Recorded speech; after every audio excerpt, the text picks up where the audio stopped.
সুপ্রিয় দর্শক, স্বাগত জানাচ্ছি আজকের সম্পাদকীয়তে। আমি তাজওয়ার মাহমিদ। জুলাই অভ্যুত্থানের স্পিরিটকে ধারণ করে এবং আগামী জাতীয় নির্বাচনকে সামনে রেখে নতুন রাজনৈতিক দল গঠন করতে যাচ্ছে জাতীয় নাগরিক কমিটি। তবে দল গঠনের আগে দেশের সবচেয়ে বড় রাজনৈতিক দল বিএনপির সঙ্গে কথার লড়াইয়ে জড়িয়ে পড়েছেন তারা। বিএনপি প্রশ্ন তুলেছে, অন্তর্বর্তী সরকারের সহায়তা নিয়ে কিংস পার্টি হিসেবে আবির্ভূত হবে কিনা জাতীয় নাগরিক কমিটি ও বৈষম্য বিরোধী ছাত্র আন্দোলন। অপরদিকে জাতীয় নাগরিক কমিটি বলছে, দেশে জিয়াবাদ ও মুজিববাদ চাই না।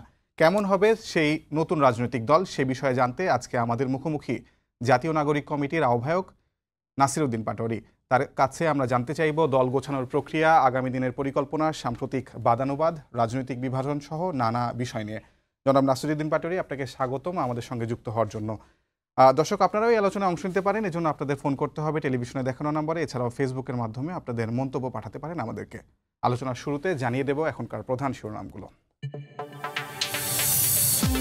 নির্বাচন নিয়ে বিতর্ক সৃষ্টি করলে বাড়বে পরাজিত শক্তি, সুযোগ পাবে পরাজিত শক্তিরা, বললেন তারেক রহমান। গণতন্ত্রের বাইরে ভিন্ন উদ্দেশ্য থাকলে ভালো হবে না ফল, হুঁশিয়ারি বিএনপি নেতাদের। ফ্যাসিস্ট আওয়ামী লীগের সঙ্গে মিলে যাচ্ছে বিএনপির ভাষা, মন্তব্য হান্নান মাসুদের। আরেকটি 111-এর তৈরি, শঙ্কা দেখছেন না মাহফুজ আলম। ভ্যাট বাড়ালেও পণ্যমূল্য বাড়বে না, সরকারের এ বক্তব্য বিভ্রান্তিকর, দাবি বিসিআইয়ের। জ্বালানি খাতের দুর্নীতির বিচারে ট্রাইব্যুনালের দাবি ক্যাবের, একমত উপদেষ্টা। সড়ক যেন মৃত্যুফাঁদ, জলাবদ্ধতা আর খালাখন্দে চরম ভোগান্তি। ট্যাক্স দিয়েও সেবা বঞ্চিত ঢাকা দক্ষিণ সিটির বাসিন্দারা, সেবা সংস্থাকে দুষছেন কর্মকর্তা।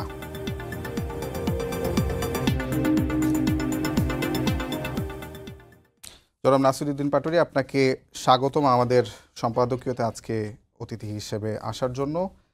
সম্প্রতি আপনি বক্তব্য দিয়েছেন এক জায়গায় যে জিয়াবাদ কিংবা মুজিববাদ কোনো কিছুই চাই না। মুজিববাদ শব্দটার সঙ্গে আমরা বেশ কিছুদিন ধরে পরিচিত, জিয়াবাদ বলতে আসলে আপনি কি বুঝিয়েছেন? ধন্যবাদ দর্শক যারা দেখছেন এবং ভবিষ্যতে যারা দেখবেন। জিয়াবাদ বলতে আমরা যেটা বুঝিয়ে থাকি সেটা হলো আমাদের গত ৭১ সালে যুদ্ধটা হয়েছিল। মুক্তিযুদ্ধে সাম্য, মানবিক মর্যাদা এবং ন্যায় বিচারের একটি আকাঙ্ক্ষার ভিত্তিতে যুদ্ধ পরিচালনা হয়েছিল। সেই যুদ্ধের পরে একদলীয় বা ব্যক্তিগত একটি সম্পত্তির মধ্য দিয়ে বাংলাদেশ প্রবাহিত হয়েছিল এবং ৭২-এর যে সংবিধান রচিত হয়েছিল সেই সংবিধানের মধ্যে কোনো একটি ব্যক্তিকে হলো প্রাধান্য করে বাংলাদেশকে ওই জায়গায় ধাবিত করা হয়েছিল। ফলত ওই সংবিধানের কারণে বাংলাদেশের যতগুলো দলে প্রচেষ্টা করেছে যে বহুদলীয় গণতন্ত্রের বিকাশ বা কোনো কিছু, যেটা আমরা পাইনি। এবং ওই ৭২-এর সংবিধানকে যদি আমরা বাদ না দিয়ে বাংলাদেশকে ভবিষ্যৎ সামনেমুখী নিয়ে যেতে চাই, তাহলে সেখানে আসলে কোনো একক ব্যক্তিরই একটা এস্টাবলিশমেন্ট হবে বলে আমরা মনে করি। ফলত মুজিববাদের বিরুদ্ধে বাংলাদেশ দাঁড়িয়েছে এবং তাদেরকে বিদায় করেছে। এখনও আমাদের অনেকাংশ কাজ বাকি, আমরা মুজিববাদকে পুরোপুরি সম্পূর্ণরূপে বাংলাদেশের মন মগজ থেকে উৎপাটন করার জন্য। কিন্তু সেখানে আমরা আশঙ্কা করছি যে জিয়াবাদ নামে অথবা ব্যক্তি জিয়াকে নতুন করে পুজোর জায়গায় যদি কেউ আসীন করতে চায়, আগে আমরা সেই সতর্কবার্তাটা দিয়ে রাখছি যে বাংলাদেশে পরিবারতান্ত্রিক এবং ব্যক্তিকে পূজার মধ্য দিয়ে যদি দলীয় যে রাজনীতির চর্চাটা গত ৫৩ বছরও হয়ে আসছিল এবং ব্যক্তিকেন্দ্রিক যত ইনস্টিটিউশন রয়েছিল সবগুলো ইনস্টিটিউশনকে প্রাইম করে তোলার যে মন মানসিকতা এবং জনগণের উপরে ব্যক্তিকে নিয়ে যাওয়ার যে আদর্শিক যে ধারাবাহিকতা, সেই জায়গাটা আমরা আগে বিরোধিতা করে রাখছি। আমরা ওই জায়গা থেকে মনে করি মুজিববাদ বাংলাদেশে বড় একটি ব্যক্তি পূজনীয় জায়গায় রয়েছেন। একজন মুজিব রয়েছেন, একজন জিয়া রয়েছেন। ৭১-এর পূর্বে যদি আমরা চিন্তা করি, সেখানে মুজিব একটি যুদ্ধের লড়াইয়ের নেতৃত্ব দিয়েছেন, কিন্তু পরবর্তীতে তার আদর্শকে পুঁজি করে তাকে পূজনীয় জায়গায় দেওয়া হয়েছে, যেটা ব্যক্তি মুজিবও কখনো চিন্তা করেন না যে আমাকে এই জায়গায় নিয়ে যাওয়া হবে। এবং তার এই ধারাবাহিকতা আমরা ১৫ বছরের ফেসিস্ট গুম, খুন, নির্যাতনের একটি ধারাবাহিকতা আমরা লক্ষ্য করেছি। কিন্তু জিয়াবাদের মধ্য দিয়েও ভবিষ্যতের যদি বাংলাদেশে এই ধরনের কোনো ফেসিস্ট রিজিমের কল্পনা করা হয় এবং ব্যক্তি জিয়ার যে একটি ধারণা রয়েছে, জনগণের কাছে উনি গিয়েছেন, জনগণকে প্রাইম করে তুলেছেন এবং তিনি ওনার ব্যক্তিগত যে ভাবমূর্তি তার উপরে জনগণকে প্রাধান্য দিয়েছেন, ফলে জনগণ তাকে সে সম্মানের জায়গাটা দিয়েছে। ফলত বাংলাদেশে ব্যক্তি জিয়া একজন সম্মানিত ব্যক্তি, কিন্তু এই সম্মান হানিকর যদি এমন কোনো কিছু বাংলাদেশের মানুষ করে থাকে, পূজনীয় করে থাকে, সেই জায়গা থেকে আমরা বাংলাদেশের মানুষকে সতর্ক করতে চাচ্ছি। বিএনপি যদি চায় যে ব্যক্তি জিয়াকে সামনে রেখে তারা রাজনীতি করবে, তাহলে আর বিএনপি তো বাংলাদেশে এখন বর্তমানে সবচেয়ে বড় রাজনৈতিক দল, তাহলে আপনাদের মানে শঙ্কার জায়গাটা কি আসলে? আমরা মনে করি বাংলাদেশের আসলে জনগণকে প্রাইম করা উচিত। যেখানে হলো কেউ যদি ব্যক্তি জিয়ার শিল্ড ব্যবহার করে চাঁদাবাজি টেন্ডারবাজি করতে চায়, সেখানে জনগণের জুলুম বা নির্যাতনের মাত্রাটা অনেক বেশি তাদেরকে আটকে ওঠার মতন পরিস্থিতি ক্রিয়েট করে। ব্যক্তি জিয়ার শিল ব্যবহার করে তারা তো ভোটও বেশি পেতে পারে। ব্যক্তি জিয়ার শিল ব্যবহার করে ওনারা ভোট বেশি পেতে পারে, কিন্তু আমরা বলছি যে জনগণ আসলে ভোট দেওয়ার মালিক। জনগণ নতুন করে রাজনৈতিক সচেতন হয়েছে, যারা জনগণের কাছে গিয়ে জনগণের সমস্যার সমাধান করবে, জনগণের পাশে দাঁড়াবে, সেই জীবন্ত মানুষকে বর্তমানে মানুষ দেখতে চাচ্ছে। ব্যক্তি জিয়ার যে আকাঙ্ক্ষাটা ছিল বা তার যে আদর্শটা ছিল, সেটা যদি কোনো ব্যক্তি নিজের মধ্যে ধারণ করে ব্যক্তি জিয়ার প্রতিমূর্তিরূপ হয়ে উঠতে পারে, তাহলে আমরা সেখানে সমস্যা দেখি না। কিন্তু ব্যক্তি জিয়ার শিল ব্যবহার করে কোনো অসৎ ব্যক্তি যদি বাংলাদেশের মানুষের উপরে জুলুম করতে চাচ্ছে, আমরা বলে করি বাংলাদেশ সেই একটি সংকটের জায়গা ভবিষ্যতে নিপতিত হবে। আমরা গণ অভ্যুত্থানের পরে দেখতে পাচ্ছি চাঁদাবাজি টেন্ডারবাজি জিয়ার নাম করে ব্যবহার করা হচ্ছে।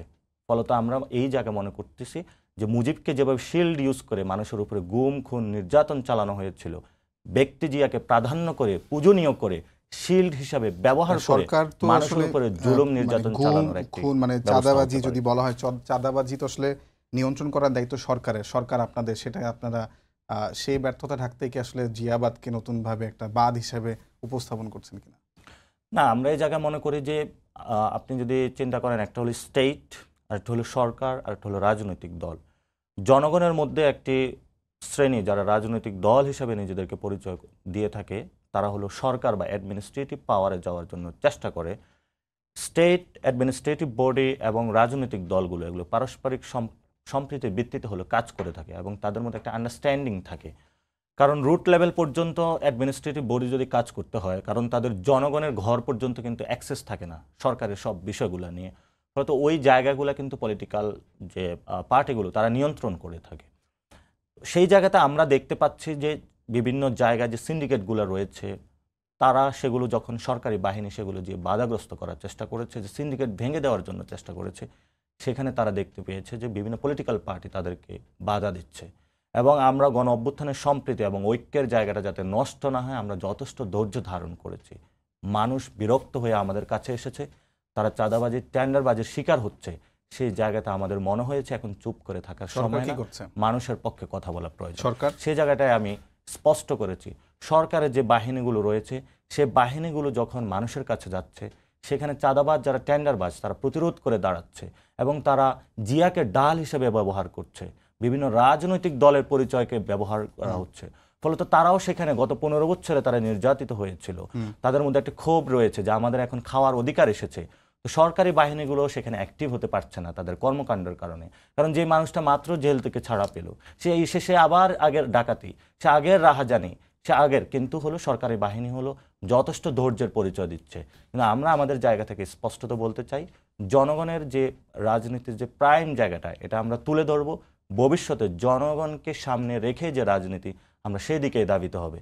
এটাতে কোনো দল, কোনো মতপক্ষ বা গোষ্ঠী যদি বাধা দেওয়ার চেষ্টা করে, আমরা মনে করি জনগণের যে শক্তি, জনগণের শক্তির সামনে সবকিছু বেসে যাবে। যদি চাঁদাবাজি রুখতে না পারে, সেক্ষেত্রে তো সেটা সরকারের দুর্বলতা, এবং সরকারের তো আসলে ধৈর্য ধারণের কোনো প্রয়োজনও আছে বলে মনে করি না। কিন্তু আপনারা জিয়াবাদ মুজিববাদ চাচ্ছেন না, মওদুদিবাদ নিয়ে আপনাদের ধারণা কি?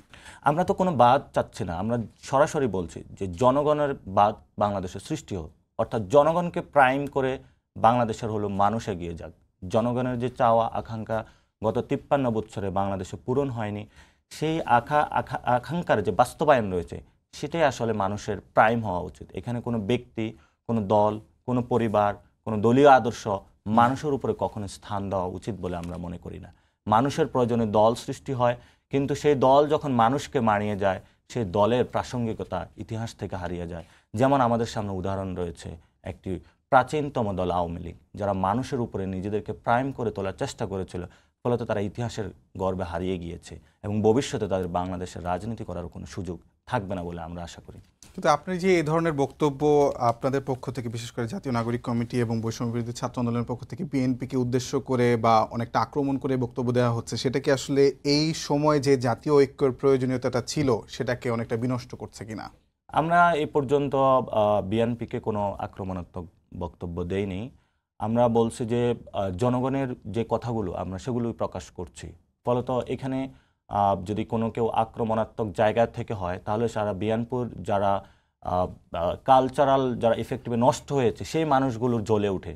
আমরা মনে করি জাতীয়তাবাদী একটি শক্তি অনেক বড় দল এবং তাদের মধ্যে অসংখ্য ভালো মানুষ রয়েছে যাদেরকে আমরা চিনি, জানি, যারা এই ধরনের কোনো কর্মসংস্থানের সাথে যুক্ত নয়, তাদের কোনো অসুবিধা হচ্ছে না। ফলে তারাও চায় তাদের একটি দলীয় সংস্কার হোক, যে সংস্কারের মধ্য দিয়ে তারা নতুন বাংলাদেশে রাজনীতির সুযোগ পাবে। অপরদিকে দেখা যাচ্ছে যে বিএনপির মহাসচিব এটি আহ, ইঙ্গিত করেছেন আপনাদের সরকারের দিকে, যে আপনারা আসলে একটি যদি কিংস পার্টি হিসেবে আবির্ভূত হন বা যারা রাজনীতি করছেন, যারা সরকারে আছেন, তারা যদি সরকারের থেকে একটা রাজনৈতিক দল গঠন করতে চান, সেটা আসলে একটা কিংস পার্টি হিসেবে আবির্ভূত হবে, সেটা ঠিক হবে না। এটা বিএনপির পক্ষ থেকে অনেকেই বলেছেন। বিবিসিতে একটা ইন্টারভিউতে বিএনপির মহাসচিব মির্জা ফখরুল ইসলাম আলমগীর বলেছেন, এবং একই সঙ্গে এটা আসলে জনমনেও প্রশ্ন অনেকটা হয়তো দেখা দিচ্ছে যে আপনারা কি আসলে একটা সরকারের ছত্রছায়া একটা রাজনৈতিক দল হিসেবে গড়ে উঠছেন কিনা। প্রথমত এখানে রাজনৈতিক দল জনগণ থেকে ৫ তারিখের আগে সৃষ্টি হয়েছে। আমরা সেই জায়গাতে অর্গানাইজিং জায়গায় রূপ দিচ্ছি মাত্র, এবং ৫ তারিখে যে জনগণের স্রোত দেখেছেন সেখানে বাংলাদেশের অপার সকল মানুষ রাজপথে নেমে এসেছিল এবং মানুষের মধ্যে নতুন করে একটি রাজনৈতিক সচেতনতা সৃষ্টি হয়েছিল।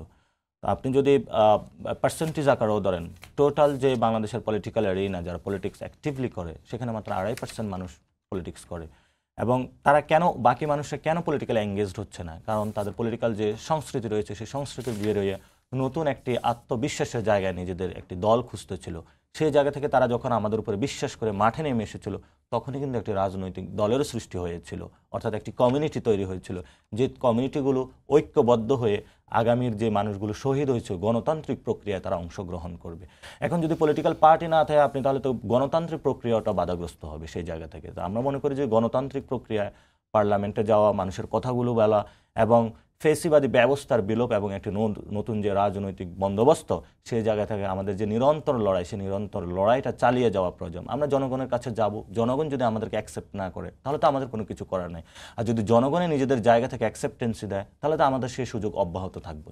আমরা তো এখনই বলি নাই যে আমরা আগামী পার্লামেন্টে সরকারে চলে যাচ্ছি, আমরা আগামী পার্লামেন্টে বাংলাদেশে কোনো বিপ্লব কায়েম করে ফেলছি। কিন্তু জনগণের যে দাবিটা বা লড়াইটা, যেটা ৪৭ থেকে শুরু হয়েছিল, ৭১ সালে হয়েছিল, ৯০ হয়েছিল, ২৪ হয়েছিল, আমরা এই লড়াইয়ের মাত্রাটা কোনো অংশ কমাবো না। ফলত আমাদের লড়াইটা চলমান থাকবে। সেই লড়াইয়ের অংশ হিসাবে আমরা মনে করি গণতান্ত্রিক প্রক্রিয়া একটি রাজনৈতিক দলের অপরিহার্যতা, যে রাজনৈতিক দলটা অলরেডি ৫ তারিখের আগেই সৃষ্টি হয়েছে এবং ৫ তারিখের পরে সেটার অভূতপূর্ব মিলন পুরা বাংলাদেশে মানুষ দেখেছে।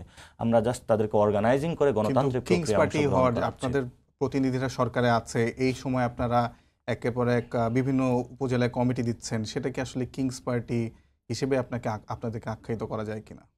দেখুন, আপনি সরকারে যিনি রয়েছেন ওনারও রাজনৈতিক, যিনি কিং রয়েছেন, আমরা যাদেরকে কিং বানিয়েছি, সো তাদেরও রাজনৈতিক দল গঠন করার কোনো ইচ্ছা নেই। মানে আমাদের প্রধান উপদেষ্টা ওনারা কেউ স্পষ্ট করেন যে আমরা একটা রাজনৈতিক দল গঠন করব বা কোনো কিছু। যেটা হলো একটি ছাত্র এবং সেনা জনতার মিলনে কিন্তু জেনারেল জিয়া যখন এসেছিলেন ক্ষমতায়, তো উনি কিন্তু উনি একটি রাজনৈতিক দলের ইচ্ছা প্রকাশ করেছিলেন এবং সেখানে প্রথমে জাগ দল সৃষ্টি করেছেন এবং সকল স্টেট মেকানিজম ইউজ করে কিন্তু একটি দল বানিয়েছিলেন।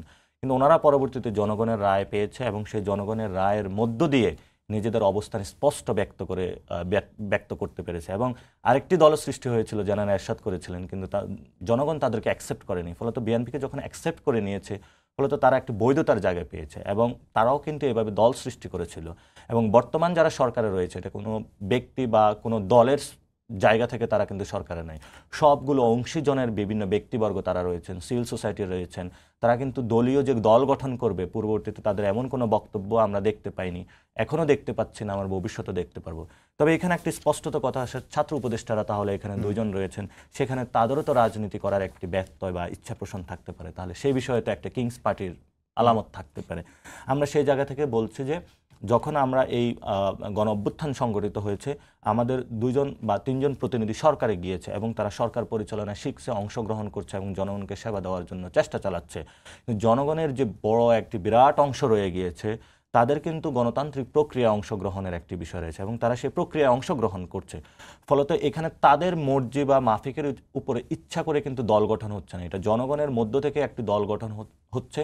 তারা যদি সরকারি তাদের মেয়াদ শেষ হলে অথবা ভবিষ্যতে তারা যদি রাজনীতি করতে চায়, তাহলে এই জনগণের যদি তাদের মিলনে ইচ্ছা আকাঙ্ক্ষা পোষণ করে তারা এখানে সদস্য হিসেবে তারা আসতে পারবে, সেখানে আমরা কোনো ব্যত্যয় আমি এই দেখতে পর্যায়ে পাচ্ছি না। মানে জামায়াতের আমি ডক্টর শফিকুর রহমানের একটা বক্তব্য সেপ্টেম্বর 2024-এর তিনি বলেছিলেন একটি টেলিভিশনের সাক্ষাৎকারে যে এখন যারা দল নিরপেক্ষ অন্তর্বর্তী সরকারে আছেন তারাই যদি আবার রাজনীতি করার জন্য মাঠে নামেন, দল গঠন করার জন্য নামেন, তাহলে তারা আর নিরপেক্ষ থাকবেন না, তাদের নিরপেক্ষতা নিয়ে উদ্বেগ তৈরি হবে। তা আপনারা যদি এই মুহূর্তে উপদেষ্টারা তাদের পদ ছেড়ে আবার পদ নিয়ে হোক বা পদ ছেড়ে যদি হোক মাঠে নামেন, সেক্ষেত্রে কি নিরপেক্ষতা নিয়ে প্রশ্ন উঠবে? কোনো উপদেষ্টা যদি দল গঠনের উদ্যোগ নেয়, সেই উপদেষ্টা অবশ্যই নিরপেক্ষতার প্রশ্ন পড়বে। কারণ একটি স্টেট, আমরা রাষ্ট্র, রাজনৈতিক দল এবং গভর্নমেন্ট যে বডিগুলো আছে, স্পষ্টত আমরা রৈখিক টানি। সেখানে হলো গভর্নমেন্ট এবং রাজনৈতিক দলের মধ্যে যে একটি পার্থক্য আছে, যেটা গত 53 বছরের সংস্কৃতিতে এটার মধ্যে একটা মিলন হয়ে গিয়েছিল।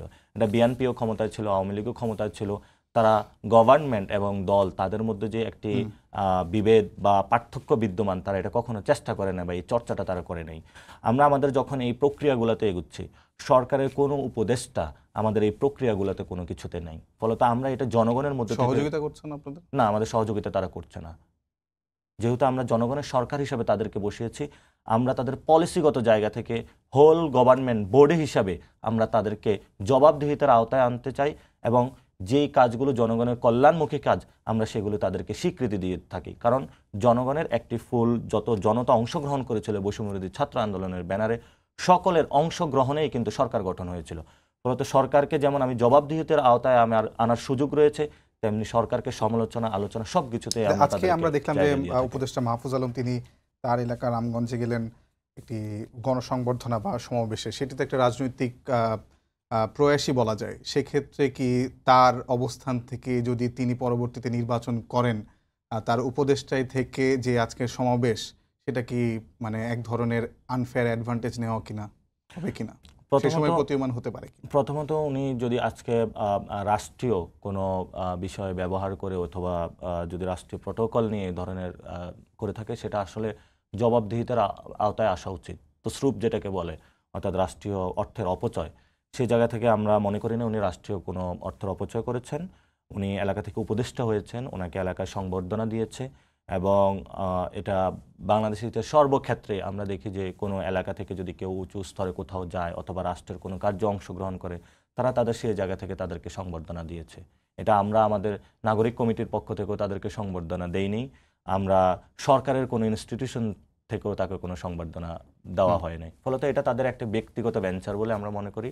তাদের যে গ্রাম বা এলাকা রয়েছে, সেই এলাকা থেকে উনি এলাকায় গিয়েছেন, তারা সেই এলাকার ক্ষেত্রে তাদেরকে সংবর্ধনা বক্তব্য দিয়েছেন। আমরা এখনো নিশ্চিত না তিনি রাষ্ট্রীয় কোনো সহায়তা নিয়েছেন কিনা, যদি নিয়ে থাকেন সেটা প্রশ্নবিদ্ধ হওয়ার মতো বলে। অবশ্যই প্রশ্নবিদ্ধ, কারণ রাষ্ট্রীয় কোনো সুযোগ ব্যবহার করে যদি আপনি পার্সোনাল গেইনের জন্য কাজ করেন, এটা ব্যক্তি মাহফুজ না, যেই কোনো উপদেষ্টা হোক, রাষ্ট্রের যেই কোনো ব্যক্তি যদি এটা ব্যবহার করেন, ইভেন রাষ্ট্রীয় যারা সচিব পদমান, তারা যদি তাদের গাড়িটাও যদি নিজের পার্সোনাল কাজে বা বাচ্চার জন্য যখন কলেজ বা স্কুলে যাচ্ছে সেখানেও যদি ব্যবহার করেন, আমরা মনে করি এই সংস্কৃতিটা বাংলাদেশে রয়েছে এবং ব্যক্তি মাহফুজের জায়গা বা উপদেষ্টা মাহফুজের জায়গা আমি মনে করি উনি ওই জায়গা থেকে সৎভাবে এটা করার চেষ্টা করবেন এবং অন্য কেউ যদি এটা করে থাকে অবশ্যই তাদেরকে জবাবদিহিতা। আমরা উপদেষ্টা আসিফ মাহমুদকে দেখলাম যে হেলিকপ্টারে ঘুরে ঘুরে উনি কম্বল বিতরণ করলেন, সেটা তো রাষ্ট্রীয় অর্থেরই অপচয় হয়েছে। আমরা এই উপদেষ্টা আসিফ মাহমুদ এটার একটা ব্যাখ্যা দিয়েছিলেন যে উনি প্রায় দিনে হলো 12 থেকে 13টা স্পট রেখেছিলেন, সেখানে হলো রংপুরে, এবং প্রত্যেকটা স্পটের একটার পর একটা গিয়ে ওনার সময়ের যে একটা বিষয় ছিল সেটা থেকে উনি এবং রাষ্ট্রীয় ওই জায়গা অ্যাপ্রুভালে ছিল যে ওনার যদি প্রয়োজন মানে 12টা 13টা স্পট ওনার রাখার প্রয়োজন কি হলো, যদি প্রয়োজন উত্তরবঙ্গে অর্থ যদি আমরা আসলে সংক্ষিপ্ত করতে চাই, সেক্ষেত্রে তিনি 2টা স্পট করতেন উত্তরবঙ্গে থেকে, অথবা উপদেষ্টা আসিফ যে ব্যাখ্যাটা দিয়েছিলেন যে উপদেষ্টা তখন প্রচণ্ড শীতে কিন্তু রংপুরে এবং অনেকগুলো জায়গা তার কাভার করতে হতো, ফলত ওই জায়গা থেকে যদি উনি রাষ্ট্রীয় কোনো জায়গা থেকে এই ধরনের তার আসলে যে বরাদ্দ রয়েছে এবং তার স্কেজুয়ালের মধ্যে যদি রাষ্ট্রীয় কোনো জায়গায় উনি ব্যবহার করে দেন, আমরা সেই জায়গাটা বিরোধিতা করি এবং সমালোচনা করি। যদি ওইখানে হলো গভর্নমেন্ট যে এজেন্সিগুলো রয়েছে এবং সরকারের যে শৃঙ্খলা কমিটি রয়েছে, তারা সেখানে অনুসন্ধান করুক উনি কোনো ব্যত্যয় করেছেন। যদি ব্যত্যয় করে থাকে অবশ্যই তাকে মানে তার জবাবদিহিতার আওতায় তাকে আনতে হবে। অনেক জায়গায় এরকম খবর হচ্ছিল যে উনি 17 বার হেলিকপ্টারে চলেছেন, কিন্তু সেটিকে ব্যাখ্যা দিয়ে এটিকে আরো স্পষ্ট করে বলা হয়েছে 5 বার উনি হেলিকপ্টারে চলেছেন। কিন্তু যদি আমরা ন্যূনতম 1 লাখ টাকা করে ধরি যে একবার হেলিকপ্টারে চড়তে লেগেছে, তাহলে 5 লাখ টাকা তার লেগেছে। তো 5 লাখ টাকায় তো তিনি আরো কম্বল কিনে আরো মানুষের মধ্যে বিতরণ করতে হ্যাঁ, পারতেন। এটা অবশ্যই উনি যদি একটা দিনে যদি 2 থেকে 3টা জায়গা রাখতে পারতেন, অথবা কাছাকাছি জায়গাগুলা সিস্টেম করে রাখতে পারতেন, অথবা একটা জেলা উনি করতে পারতেন, এটা তো অবশ্যই আরো ভালো হতো। কিন্তু এই যে সংস্কৃতিটা আমরা মনে করি যে উপদেষ্টা মাহফুজ অথবা উপদেষ্টা আসিফও যদি কাজগুলো করে থাকে, আমরা সবাইকে বলবো যে জনগণের সামনে ট্রান্সপারেন্সির জায়গায় আসুন। তাহলে ভবিষ্যতে আমাদেরও যে রাজনৈতিক প্রক্রিয়া থাকবে, সেই প্রক্রিয়ার মধ্যেও আমরা আপনাদেরকে প্রশ্নবিদ্ধ জায়গায় রাখবো। অসংখ্য ধন্যবাদ। আমি পরের প্রশ্নে আসি যে বিএনপি মহাসচিব যে বিএবিসিতে ইন্টারভিউ দিয়েছিলেন, নিরপেক্ষ সরকারের দাবি তুলেছিলেন যে যদি মানে একটা নিরপেক্ষ নির্বাচনের জন্য একটা নিরপেক্ষ সরকারের প্রয়োজনীয়তা হতে পারেন। এর প্রেক্ষিতে উপদেষ্টা নাহিদ ইসলাম বলেছেন যে বিএনপি মহাসচিবের নিরপেক্ষ সরকারের দাবি মূলত আরেকটা ১/১১ সরকার গঠনের ইঙ্গিত। মানে এটা কেন মনে হয় আপনাদের? প্রথমত ওনারা স্পষ্ট করেন নাই সরকার কি নিরপেক্ষ অথবা নিরপেক্ষ নয়, এবং ওনাদেরকে ওনার কথাতে এটাই প্রশ্নবিদ্ধ হয়ে উঠেছে সরকার কি নিরপেক্ষ। প্রথমত ওনাদেরকে যখন জাতীয় সরকারের আহ্বান জানানো হয়েছিল, ওনারা জাতীয় সরকারে অ্যাটেন্ড করেন না একটা কারণে, সেটা হলো যে এই ধরনের নিরপেক্ষ সরকারে যদি অ্যাটেন্ড করা হয় তাহলে পরবর্তীতে ইলেকশন একটা প্রসেসের মধ্যে সমস্যা সৃষ্টি হয় অর্থাৎ। তো সেই জায়গা থেকে ওনারা এখানে অংশগ্রহণ করেন নাই, এবং ওনারা কিন্তু এটাকে নিরপেক্ষ সরকার থেকে গত 5 মাসে কিন্তু একবারও এই বিষয়টা ওনারা দাবি তোলেন না যে সরকারকে নিরপেক্ষ অথবা নিরপেক্ষ নয়। তাহলে যেই ব্যক্তিকে তারা অ্যাপ্রুভাল দিয়েছে অথবা যেই ব্যক্তির ক্ষেত্রে তাদের মনসম্মতি ছিল, সেই ব্যক্তির সাথে তাদের আসলে ব্যক্তিগত কোনো দ্বন্দ্ব হয়েছে না কিনা, এটা আসলে আমাদেরও প্রশ্ন যে কোথাও তারা নিরপেক্ষ দেখতে পাচ্ছে না। তো আমরা রাষ্ট্রের বিভিন্ন জায়গাতে এবং বর্তমান রাজনৈতিক ইস্যুগুলোতে দেখতে পাচ্ছি যে ওনাদের মহাসচিব এবং অন্যান্য ব্যক্তিবর্গ কিন্তু সরকারের সাথে উঠা বসা করছেন এবং তাদের মধ্যে আলোচনা রয়েছে। তো এই যদি নিরপেক্ষতার প্রশ্ন জায়গাটাতে যদি না থাকে, তাদেরকে ওনারা সরাসরি প্রশ্ন করতে পারবে যে আপনার এই জায়গা আমরা নিরপেক্ষ জায়গা পাচ্ছি না, এই জায়গা নিরপেক্ষ করা উচিত। এবং আমরা মনে করি বর্তমান সরকার সেই জায়গায় আন্তরিক রয়েছে যে কোথাও যদি নিরপেক্ষতার ঘাটতি হয় অথবা বিএনপি যদি কোথাও প্রবলেম ফেস করে যে না আসলে এখানে জনগণের কোনো ব্যত্যয় ঘটছে, সেই জায়গা থেকে বিএনপি এটা জনগণের সাথে উন্মোচন করুক, আমরা বিএনপির সাথে সেই লড়াইয়ের পাশে থাকবো। মানে আপনাদের এই যে উপদেষ্টা নাহিদ ইসলামের যে বক্তব্য যে আরেকটা ১/১১ সরকারের ইঙ্গিত, মানে বিএনপি কেন আরেকটা ১/১১ সরকার চাবে? কারণ তারা তো ভোট সাফারার, মানে ১/১১ সরকার পরবর্তী যেই আওয়ামী লীগ সরকার ক্ষমতা পেল সেখানে তো বিএনপি মানে নাম সামান্য কিছু সিট পেয়েছে এবং তারা তো যথেষ্ট পরিমাণ সাফারার। তারা কেন ১/১১ সরকার চাবে? মানে এই ধরনের বক্তব্য কি শুধুই রাজনৈতিক, মানে আপনাদের বিএনপি বিরোধিতা করা প্রয়োজন বলে করার কিনা? না, সেখানে উপদেষ্টা নাহিদ যেটা বলেছেন, প্রথমত হলো বর্তমান সরকার যদি না হয় তাহলে আরেকটি তত্ত্বাবধায়ক সরকার, যে তত্ত্বাবধায়ক সরকারের মধ্যে যারা আওয়ামী লীগের প্রতিটি অংশ রয়েছে তাদের মধ্যে একটি সমঝোতা হবে, যে সমঝোতার মধ্যে দিয়ে বিএনপি এবং আওয়ামী লীগ একটি প্রক্রিয়ার মধ্যে দিয়ে যাবে এবং তারা সেই প্রচেষ্টাটা করছে বলে আমরা ধারণা করি। সেই জন্য হয়তোবা তারা প্রচেষ্টা অংশগ্রহণ বা প্রক্রিয়াগত তাদের কাজটা এগিয়ে নেওয়ার জন্যই এই ধরনের আরেকটি সেনা সমর্থিত সরকার চাচ্ছে বলে। এবং এটা আজকে উপদেষ্টা মাহফুজ আলম পরিষ্কার করেছেন যে সেনা শাসনের আসলে এই ধরনের কোনো প্রেক্ষিত নেই, এবং যদি এ ধরনের কোনো সেনা শাসনের চেষ্টা আমরা দেখতে পাই, সেটা ছাত্র জনতা আমরা মাঠে ঠেকিয়ে দেব বলে প্রস্তুত আমরা আছি। তো সেই জায়গা থেকে বিএনপি প্রচেষ্টা করছে এবং এই গণ-অভ্যুত্থানের পর থেকেই বিভিন্ন কায়দা কানুন করে যে এস্টাবলিশমেন্টের যে অংশটা রয়েছে, নতুন আওয়ামী লীগের নতুন দল সৃষ্টি করে অথবা আওয়ামী লীগের প্রতিটি অংশ তাদের সাথে যোগাযোগ ক্রিয়েটের মাধ্যমে তারা নতুন করে একটা এস্টাবলিশমেন্টে যেতে চাচ্ছে।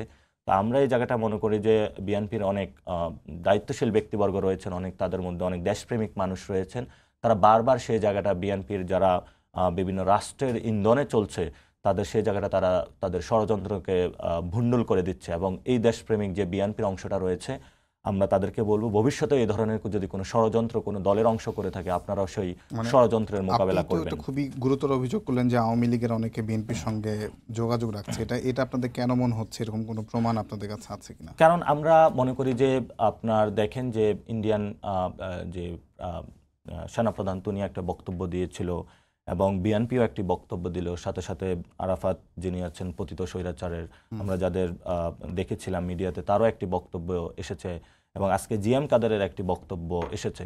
ফলত পুরানো যে এস্টাবলিশমেন্ট যেটাকে আমরা যে নতুন একটি বন্দোবস্তের দিকে আমরা যেতে চাচ্ছিলাম আওয়ামী লীগকে বাদ রেখে এবং সেই পুরাতন বন্দোবস্তের যে একই জায়গার যে বিষয়গুলো তারা একসাথে হয়েছে এবং হাসান মাহমুদের একটি বক্তব্য আপনি দেখেছেন যে তাদের সাথে বিএনপির বিভিন্ন ব্যক্তির যোগাযোগ রয়েছে এবং তাদের সাথে কথা হচ্ছে এবং তারা কথা বলার চেষ্টা করছেন এবং সেখানে তাদের ভবিষ্যৎ তারা দেখতে পাচ্ছেন, সেটা ওনাদের বক্তব্য থেকেই স্পষ্টত হচ্ছে।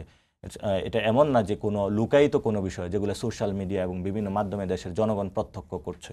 কিন্তু একই ধরনের বক্তব্য আমরা ওবায়দুল কাদেরের কাছ থেকে শুনেছি, যেমনটা নাহিদ ইসলামের কাছ থেকে শুনলাম যে বিএনপি ১/১১-র মতো সরকার চায়, সেক্ষেত্রে ওবায়দুল কাদেরের সঙ্গে কি নাহিদ ইসলামের বক্তব্য মিলে যায় কিনা? না, আমরা এটা মনে করি না। এটা বিএনপি সেই জায়গা থেকে ওবায়দুল কাদেরের সাথে যে তুলনাটা করেছে এটা আসলে বিএনপির যে অংশটা এটা করেছে দায়িত্বশীল কেউ করে নাই বলে আমরা আশা করি এবং বিএনপির যারা দেশপ্রেমিক শক্তি এবং দায়িত্বশীলকে তারা এই ধরনের কোনো বক্তব্য দিতে পারে না। যদি কেউ দিয়ে থাকে সেখানে আমরা কথা বলবো। কিন্তু এই যে বিভাজন আপনাদের মধ্যে তৈরি হচ্ছে বিএনপির সঙ্গে, বিশেষ করে কথার লড়াইয়ে আপনারা মানে একে অপরের একদম অনেকটা অপোজিশনের জায়গায় চলে গেছেন, যার কারণে কি আপনাদের অনেক পরিকল্পনা আসলে ঐক্যের অভাবে আপনারা সফল করতে পারছেন না?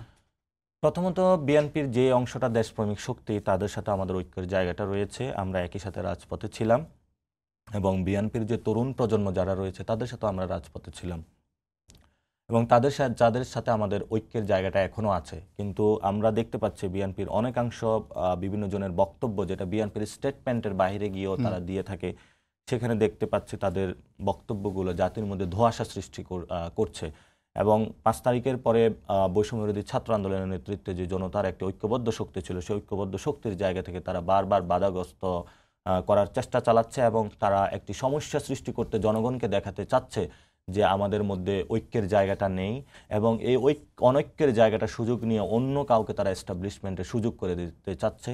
সেই জন্য আমরা বিএনপির যারা সিনিয়র লিডার রয়েছেন, দেশপ্রেমিক শক্তি রয়েছেন, তারাও যথেষ্ট সংযত আচরণে রয়েছেন এবং জনগণেরও সবাই সংযত আচরণে রয়েছেন যাতে ওই ঐক্যের 5 তারিখে যে ঐক্যটা ছিল সেখানে যে কোনো ফাটল না হয় এবং আমরা এমনও কোনো এই পর্যন্ত কোনো পরিস্থিতি দেখতে পাই না যেটার মধ্য দিয়ে 5 তারিখের যে ঐক্যের শক্তিটা সেটা বিভাজিত হয়েছে। কারণ যেহেতু আমরা আওয়ামী লীগের এবং পতিত সরকার বা তাদের কোলাবোরেটরদের প্রশ্নে সবাই এখনও ঐক্যবদ্ধ আছি, আমরা দেখতে পারবো যদি বিএনপির মধ্যে সেই অংশটা যদি কোনো অংশ জয়ী হয়, যে বিএনপি যদি আওয়ামী লীগকে পুনর্বাসনের সর্বোচ্চ চেষ্টায় মুভ দেওয়া হয় তখনই হয়তো বা ঐক্যটা ভেঙে যাবে। এর পূর্বে ইনশাল্লাহ আমাদের সেই ঐক্যের জায়গাটা থাকবে। আমরা দেখলাম যে আপনারা 5 আগস্টের পরে রাষ্ট্রপতি পরিবর্তনের একটা উদ্যোগ নিয়েছিলেন, সংবিধান ছুঁড়ে ফেলে দেওয়ার মতো বক্তব্য করেছিলেন, তারপর জুলাই ঘোষণাপত্র হঠাৎ করে মানে ঘোষণা করার জন্য আপনার উদ্যোগ নিলেন। এরকম এই উদ্যোগগুলো কিন্তু একটাও সফল হয়নি। সেক্ষেত্রে কি এটা আপনাদের ঐক্যের অভাব, বিএনপির সঙ্গে মানে একটা বড় রাজনৈতিক দলের সঙ্গে ঐক্যের অভাব, এটি কি দায়ী নাকি সেক্ষেত্রে আপনাদের হঠকারী অনেক ধরনের সিদ্ধান্ত এবং বক্তব্য দায়ী?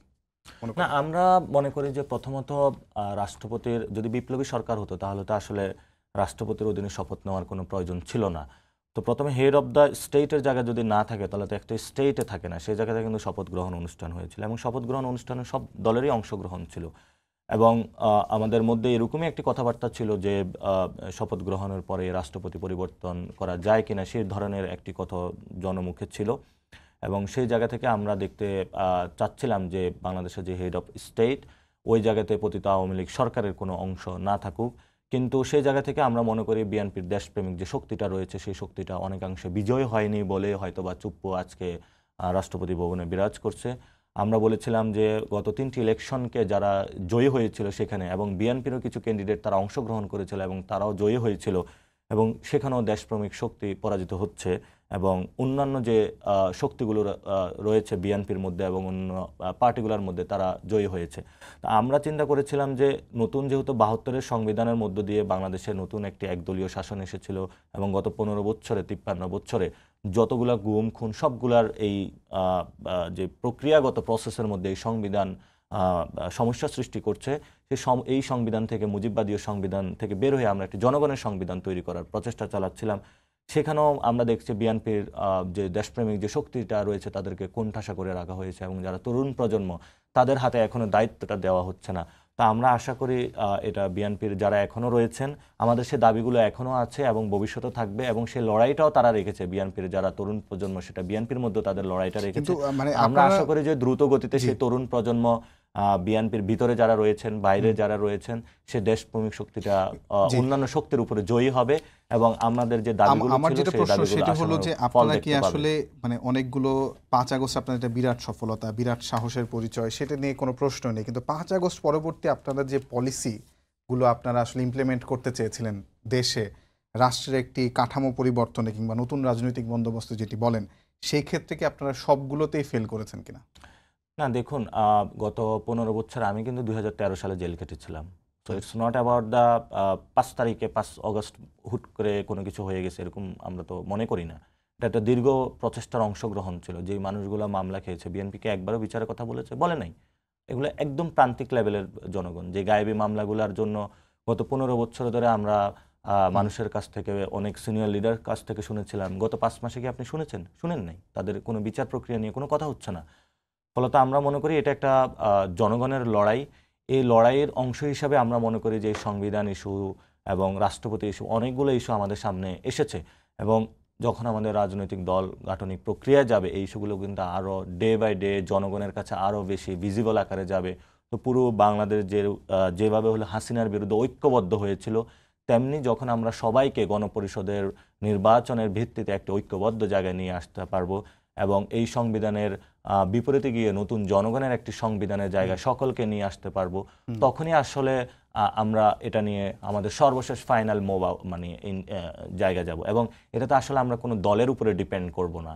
আমরা জনগণের সামনে দেখিয়ে দিচ্ছি যে দেশপ্রেমিক শক্তির জায়গাটা কেন বারবার পিছু হটছে এবং কারা বাধা দিচ্ছে। আমরা তাদেরকে সমাজের সামনে সে শত্রুগুলোকে চিহ্নিত করছি এবং জনগণের সামনে যদি শত্রুগুলোকে উন্মোচিত করা না হয় এবং গত ১৫ বছরে ভিকটিম কার্ড প্লে করে কোনো সিনিয়র লিডার যদি এই জিনিসকে বাধা দেওয়ার চেষ্টা করে, আমরা জনগণের সামনে আগে তাদেরকে উন্মোচিত করতে হবে।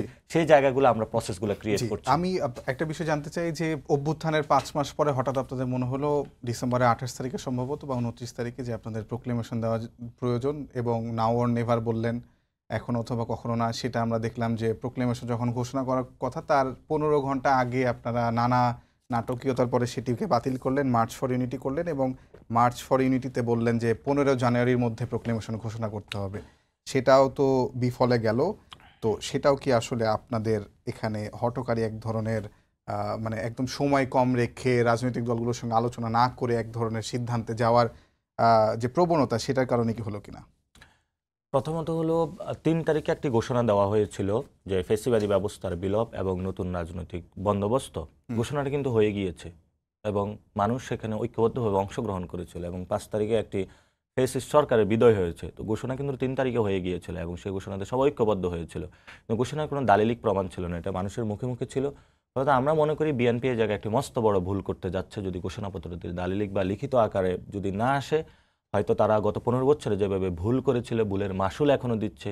আগামীতে হয়তো বা এই প্রোক্লেমেশনের জায়গায় বা ডিক্লারেশনের জায়গায় ঘোষণাপত্র যদি তারা না যায়, সেটা তাদের ভুলের মাসুল দিবে। তা আমাদের জায়গা থেকে আমরা সর্বোচ্চ উদারতার পরিচয় দিচ্ছি। আমাদের যারা ঐক্যবদ্ধ শক্তি ছিল মাঠে, সবাই কিন্তু ঢাকায় আসতেছিল। আমরা ৩১ তারিখে একটি ঘোষণাপত্র দেওয়ার কথা বলেছিলাম। কিন্তু যখন আমাদের বিভিন্ন রাজনৈতিক দল এবং সরকারও একটি বিবৃতি দিল যে তারা ঐক্যবদ্ধভাবে সবাইকে নিয়ে করবে, সে জায়গায় আমরা কিন্তু ধৈর্যের পরিচয় দিয়েছি এবং আমাদের অনেক যারা ঢাকার বাইরে থেকে আসতেছিল তারা কিন্তু গাড়ি আমরা ৪ ঘন্টায় স্টপ করে রেখেছিলাম ঢাকায় আসার সময় এবং অনেকে কান্না করেছিল যে আমরা আসতে পারতেছি না। ইমোশনের একটা বিষয় ছিল। আমরা এত স্যাক্রিফাইসটা কেন করছি? কারণ আমরা বারবার বলছি যে আমরা সবাইকে নিয়ে বাংলাদেশে চলতে চাই। এখন আপনি সবাইকে নিয়ে চলতে চাচ্ছেন, কিন্তু এইখানে দেশপ্রেমিক শক্তিগুলার বাহিরে যদি কোনো অন্য শক্তি কৌশল করে থাকে এবং সেটার যদি কেউ লিডারশিপে তাদের ব্যর্থতার পরিচয় দিয়ে থাকে, সেটার দায়িত্ব ভবিষ্যৎ ইতিহাসে আমরা নিব না। আমরা মানুষের কাছে স্পষ্টত করছি এবং আমরা বারবার তাদেরকে সুযোগ দিচ্ছি যে এই ইতিহাসের যে সুবর্ণ সুযোগ এসেছে, আপনারা সে সুযোগ গ্রহণ করুন। এবং আমরা শুরু থেকেই এই বিষয়ে আন্তরিক ছিলাম এবং সৌহার্দ্যতার জায়গা থেকে আমরা প্রত্যেকটা জায়গায় তাদের সাথে কনসালটেশন করেছি, কথা বলেছি। দীর্ঘদিন একটি দল ছিল যারা নিপীড়িত ছিল, আমরা তো এটা অস্বীকার করি না, তাদের অনেক স্যাক্রিফাইস রয়েছে। সেই স্যাক্রিফাইসের জায়গা থেকে আমরা তাদেরকে সম্মান করি, তাদের বাংলাদেশের প্রতি তাদের একটা আন্ডারস্ট্যান্ডিং রয়েছে, যে জায়গা থেকে বাংলাদেশের মানুষের জন্য তাদের কল্যাণ করার ইচ্ছা জায়গা রয়েছে। তো সেই জায়গাগুলো আমরা সম্মান রেখে বারবার তাদেরকে বলি যে ঐক্যের জায়গায় আসুন, এবং কিন্তু তারা বারবার সেই ঐক্যের জায়গাটা ব্যত্যয় ঘটাচ্ছে এবং তাদের যে গত 15 বছরে সেটার জন্য কি আপনাদের যে একদম কম সময় নিয়ে কনসালটেশন না করে হঠাৎ করে নাওয়ার নেইবার ঘোষণা করে দেওয়া 2 দিন হাতে রেখে, না সেটা কি আসলে দায়ী কিনা? না, বিষয়টা এমন না। বিষয়টা হলো ছোট করে যদি বলেন। বিষয়টা হলো যে আলোচনাটা অনেক আগেই প্রক্রিয়াগত থাকে, কখনো এটা মানুষের সামনে একটু পরে আসে। কারণ আপনি হুট করে কিন্তু কোনো কিছু করে বসেন, পৃথিবীতে এরকম হয় না। মানে এর আগেও অনেকগুলো প্রক্রিয়াগত জায়গা থাকে। তো আমরা রাজনৈতিক সৌজন্যতার খাতিরে অথবা মানুষের উপর আমরা একটা বিএনপির উপরে অনেক কিছুতে ট্রাস্ট রেখেছিলাম, যেহেতু তারা একটি পেট্রিয়টিক পার্টি। কিন্তু আমরা তরুণ প্রজন্ম বর্তমানে বিএনপির এই দ্বিচারিপূর্ণ যে অবস্থা এবং তাদের যে বিশ্বাসের জায়গাটা যে তারা রাখতে পারছে না, এটা দিন দিন আমাদের তরুণ প্রজন্মের সামনে স্পষ্টত হচ্ছে এবং দেশের মানুষের সামনে স্পষ্টত হচ্ছে। যেই জিনিসটার কারণে হলো বিএনপি আগামী ভবিষ্যৎ রাজনীতিতে যেই 15 বছরে যে ভুল করে আসছে, সেই ভুলের জায়গাটায় তারা আবার ভুল করছে। সেক্ষেত্রে বিএনপির সামনে যে সলিউশন বা সমাধানের 2টি ক্ষেত্র রয়েছে, হয়তো তাদের লিডারশিপকে পরিবর্তন করা, অথবা তারা মানুষের যে পালসটা সেটা বোঝার চেষ্টা করে লিডারশিপকে ওই জায়গা অনুযায়ী কাজ করে। এই 2টা ওয়ে ছাড়া তাদের কোনো ওয়ে আমরা সামনে দেখি না। যদি মানুষের পালস নাই বুঝে, তাহলে এত বড় রাজনৈতিক দল জেলায় জেলায় উপজেলা সংগঠন কিভাবে হয়, সেটা একটা প্রশ্ন। আর একটা প্রশ্ন হচ্ছে যে আপনাদের রাজনৈতিক দল কবে আসছে এবং ছাত্র উপদেষ্টা যারা আছেন তাদের সঙ্গে আপনাদের কথা হচ্ছে কিনা, তারা কি দলে থাকবেন কিনা? প্রথমত বিএনপির অনেক ছোট করে বলেন, আমাকে অনেকগুলো প্রশ্ন, সময় খুব। বিএনপির জায়গা থেকে বিএনপির অনেক সাংগঠনিক ভিত্তি রয়েছে, কিন্তু সেই সাংগঠনিক ভিত্তি হলো ভোট ব্যাংক রয়েছে। আমরা মনে করি বড় একটা অংশ বাংলাদেশে অল্টারনেটিভ না থাকার কারণে আওয়ামী লীগের বিপরীতে বিএনপি একটি ভোট ব্যাংকের জায়গা, এবং সে জায়গায় বিএনপির কোনো স্ট্রং জোন বা আদর্শ ছিল না যে জায়গা থেকে বেসিস করে পলিসির উপরে মানুষ হলো দাঁড়িয়ে থাকবে, তাদেরকে ওই জায়গা থেকে লিডারশিপ ক্রিয়েট হবে। তো ওই জায়গা থেকে আমরা মনে করি বিএনপির ভোট যেটা ব্যাংক আছে ডে বাই ডে এটা কমতেছে, এবং নতুন যদি কোনো রাজনৈতিক শক্তি আসে তাহলে সেই জায়গা থেকে মানুষের আমরা মনে করি জনজোয়ার সৃষ্টি হবে। এবং আগামী মাসের মধ্যে আমরা মনে করি যে গত 5 তারিখে 5ই আগস্টে যে একটা জোয়ার আমরা মাঠে দেখতে পেয়েছিলাম, সেটি রাজনৈতিক একটি পলিটিক্যাল পার্টি আকারে জনগণের সামনে উন্মোচিত হবে আমরা আশা করি। আর সেক্ষেত্রে ছাত্র উপদেষ্টারা থাকছেন?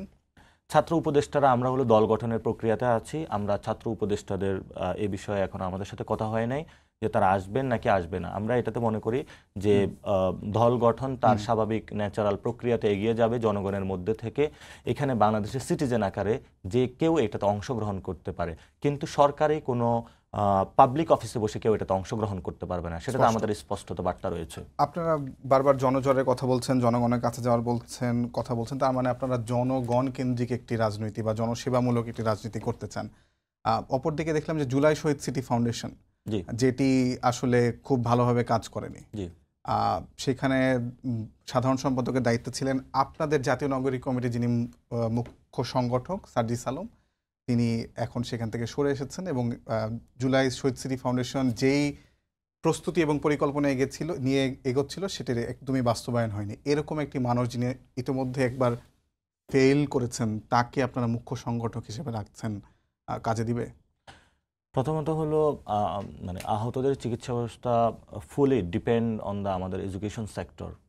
আমরা এই জায়গায় মনে করি যে আমাদের এডুকেশন সেক্টরে একটা সময় এসেছে এটারে রিফর্ম করা উচিত। এবং আপনারা দেখেছেন যে হেলথ সেক্টরে আপনারা মিডিয়ার জায়গাতে আছেন, আপনারা একটু খোঁজ নেবেন কি হচ্ছে, কারা বাধা দিচ্ছে, কারা কাজ করতে দিচ্ছে না। এবং সেই জায়গা থেকে আমাদের হেলথ সেক্টর কিন্তু ধসে পড়েছে, ফলত অনেক জায়গাতে তারা চিকিৎসা পায় নাই এবং হসপিটালগুলো তাদের সেই জায়গাতে। ফাউন্ডেশনের কাজটা ছিল তাদেরকে অর্থ সংস্থান করা। ফাউন্ডেশনের নিজস্ব কোনো কিন্তু স্বাস্থ্য ব্যবস্থা নাই, এবং সেই জায়গা থেকে সার্জিস আলম যথেষ্ট নিজের জায়গা থেকে সর্বোচ্চটা করার চেষ্টা করেছেন, এবং সেটাতে উনি ব্যাখ্যাও দিয়েছেন কত জায়গায় কত টাকা উনি ট্রান্সফার করেছেন। কিন্তু আমি দেখলাম যে ছাত্র যারা বৈষম্যবিরোধী ছাত্র আন্দোলনের যারা সমন্বয়ক, তাদের পক্ষ থেকেই অনেক অখুশি, এবং তারা ফেসবুকে স্ট্যাটাস দিয়ে রিফাত রশিদের কথা আমি বলতে পারি মনে আসছে, তিনি পদত্যাগ করার দাবি তুলেছিলেন, আন্দোলন করার হুঁশিয়ারি করেছেন। তার মানে এক ধরনের আমরা দেখলাম যে এরপরে যিনি দায়িত্ব নিয়েছেন বৈষম্য বিরোধী হাসান এনাম, তিনি কিন্তু ভালো কাজ করছেন। জি, আমরা সেখানে বলেছিলাম শুরু থেকেই আমার হাতে সময় খুবই কম, একটু ছোট করে উনি যখন দায়িত্ব পালন করছেন সে জায়গায় দায়িত্ব যদি কেউ তার কাজের গুছিয়ের জায়গাটা না উঠতে পারে, সেই মানুষটা আসলে ওই জায়গায় থাকা উচিত না। ইতিমধ্যে উনি কিন্তু জাতীয় নাগরিক কমিটি তো উনি মুখ্য সংগঠক হিসেবে আছেন। ফলত আমরা মনে করি এখানে এই জায়গাটা তার রাজনীতিতে সময় দেওয়া বেশি প্রয়োজন, এবং উনি যদি রাজনীতি করতে চান উনি ফাউন্ডেশনও থাকতে পারতেন, যে কোনো একটি কাজ তার বেছে নেওয়া উচিত ছিল। ফলত উনি সেক্ষেত্রে কি জুলাই শহীদ স্মৃতি ফাউন্ডেশন বেছে নেওয়া ভালো ছিল না নাগরিক কমিটি? শহীদ স্মৃতি ফাউন্ডেশন উনি অনেক কাজ করেছেন, এটার যে ফেসটা দাঁড় করানো এবং যে ইনফ্রাস্ট্রাকচারগুলো দাঁড় করানো সেটা উনি দাঁড় করিয়ে দিচ্ছেন, কিন্তু এটা এখন আমলাতান্ত্রিক প্রসেসের মধ্যে দিয়ে চলবে এবং সেই জায়গাটা উনি অ্যাক্টিভ করে দিয়েছেন। কিন্তু ওনার উপরে যে অভিযোগগুলো দেওয়া হচ্ছে এটা কিন্তু হেলথ মিনিস্ট্রির উপর অভিযোগটা অনেকাংশে বেশি যায়। তারপরও আমরা আমাদের জায়গা থেকে কিন্তু সমালোচনার জায়গা থেকে স্পষ্ট রেখেছি যে ওনার যে কাজগুলো সেগুলো নিয়ে আমরা কথা বলেছি। আমি আরেকজন বিএনপি নেতার বক্তব্য কোট করতে চাই এখানে, মির্জা আব্বাস। তিনি বলেছেন যে 24কে দ্বিতীয় স্বাধীনতা বলে আপনারা মুক্তিযুদ্ধকে অস্বীকার করতে চান। মুক্তিযুদ্ধকে কি আপনারা অস্বীকার করতে চান কিনা? এবং শেখ মুজিবের 72 আজকে 25 জানুয়ারি বাকশাল দিবস, 1975 সালে এই দিনে বাকশাল প্রতিষ্ঠিত হয়েছিল। তার 72 পর থেকে 75-এর ভূমিকা নিয়ে অনেক সমালোচনা থাকতে পারে, কিন্তু 71 পূর্ববর্তী শেখ মুজিব কিনা আপনাদের ধারণা কি? আমরা 24-এ 71-এর যে যুদ্ধটা ছিল সাম্য মানবিক মর্যাদা এবং ন্যায় বিচারের যে রিক্লেইম বা নতুন করে স্বীকৃতি অথবা নতুন করে অর্জনের বিষয়, সেটা আমরা 24-এ করেছিলাম এবং আমরা 71 সালকে রিক্লেইম করেছিলাম 24-এ এসে। কারণ 71 সালকে কিন্তু ব্যাহত করা হয়েছিল 72 সাল থেকে, এবং 72 সাল থেকে যখন ব্যাহত করা হয়েছিল সেই জায়গা থেকে 24 সালের আগ পর্যন্ত বাংলাদেশকে ভিন্ন খাতে প্রবাহিত করা হয়েছে, বাংলাদেশ ইনস্টিটিউশনগুলোকে ধ্বংস করা হয়েছে, এক দলীয় একটি সংবিধান তৈরি করা হয়েছিল। ফলত আমরা চাচ্ছিলাম 71-এর সাথে যে জনযুদ্ধটা হয়েছিল, সকল মানুষ মুক্তির আকাঙ্ক্ষায় বাংলাদেশের একই সাথে যুদ্ধে অবতীর্ণ হয়েছিল, সেই জায়গাটা আমরা 24-এ অর্জন করেছিলাম এবং যে অর্জনটা সে 71 এবং 24-কে সংশ্লিষ্ট করে আমরা সামনে এগিয়ে নিতে চাই। যারা এই ধরনের ধোঁয়াশা বক্তব্য দিচ্ছে এবং আমরা যাদেরকে আরও যথেষ্ট সংযত হওয়ার আহ্বান জানাচ্ছি, এবং রাজনৈতিক পরিক্রমায় গত যে কালচারগুলো রয়েছে, বাদানুবাদ, একটি ধ্বংসযজ্ঞের দিকে রাজনীতিকে ঠেলে দেওয়া, এই সকল কাজ থেকে যারা সিনিয়র লিডারশিপ রয়েছেন বিভিন্ন দলের, আমরা তাদেরকে বলবো আপনারা এই জায়গাগুলো থেকে সরে আসুন, কারণ নতুন প্রজন্মের কাছে এই বিষয়গুলো শোভনীয় নয়। 71 পূর্ববর্তী শেখ মুজিব কিনা আপনাদের কি ধারণা? 30 সেকেন্ডে বলবেন, আমার হাতে 1 মিনিট সময় আছে। 71 পরবর্তীতে শেখ মুজিব যেটা করেছিলেন, উনি বাংলাদেশের সাথে একটা বিশ্বাসঘাতকতা করেছিলেন। 71-এর যে মুক্তিযুদ্ধের আকাঙ্ক্ষা সবাই মাঠে গিয়েছিল, ফলত ওই যে আকাঙ্ক্ষাটা ছিল তাদের সাথে উনি বিট্রায়াল করেছিলেন এবং ইন্ডিয়ার একটি যোগসাজে উনি একটি মুজিববাদী সিস্টেমের মধ্য দিয়ে ইন্ডিয়ার এখানে একটি এক্সটেনশন ঘটিয়েছেন, যেটার কারণেই আজকে আমরা 53 বছর পরে 24-এর লড়াইটা করতে হয়েছে। 71-এর আগের শেখ মুজিবকে আমরা মনে করি বাংলাদেশের যে পিন্ডি থেকে যে মুক্তির লড়াই, বৈষম্যের বিরুদ্ধে লড়াই, সেই লড়াইয়ে উনি নেতৃত্ব দিয়েছেন, সেই নেতৃত্বের জায়গা থেকে উনি অটুট ছিলেন এবং কিন্তু 72-এর পরে এসে সেই জায়গাটা উনি কম্প্রোমাইজ করেছেন। আমার শেষ প্রশ্ন, 30 সেকেন্ড আপনার কাছে সময় দিব, যে স্থানীয় সরকার নির্বাচন আপনারা আগে যাচ্ছেন, ডাকসু নির্বাচন আপনারা আগে যাচ্ছেন, এটাকে আপনাদের দল গোছানোর জন্য একটা কৌশল কিনা? স্থানীয় সরকার আমরা মনে করি লোকাল গভর্নমেন্টের একটি কমিশন গঠন হয়েছিল, অলরেডি তারা কিছু বিষয় সাজেস্ট করেছে, সেই বিষয়গুলো পর্যালোচনা করে সরকার যদি মনে করে আগেও দিতে পারে পরেও দিতে, এই বিষয়ে আমরা স্পেসিফিক এখনো আমাদের নাগরিক কমিটি থেকে প্যাডে কোনো বিবৃতি দেই নাই, আমরা একটু পর্যবেক্ষণ করছি এবং সামনে আরো 1-2 সপ্তাহ পরে এই বিষয়ে আমরা কথা বলবো। আমরা এখনো কোনো সিদ্ধান্তে পৌঁছে নাই। আর আমরা মনে করি যে ডাকসু ইলেকশনটা অতি দ্রুত হওয়া প্রয়োজন, কারণ ক্যাম্পাসগুলো স্থিতিশীল না হলে ভবিষ্যৎ প্রজন্ম হুমকির মুখে পড়বে বলে আমরা আশা করি। অসংখ্য ধন্যবাদ নাসিরউদ্দিন পাটোয়ারী। নাসিরউদ্দিন পাটোয়ারীকে আমরা এতক্ষণ সময় পেয়েছি বলে আমরা তাকে ধন্যবাদ জানাতে চাই। আবারও সবাইকে ধন্যবাদ জানাই, দর্শক আপনাদেরকেও। আগামীকাল আবারও দেখা হবে রাত 10টায়, দেখার আমন্ত্রণ রইল। শুভরাত্রি।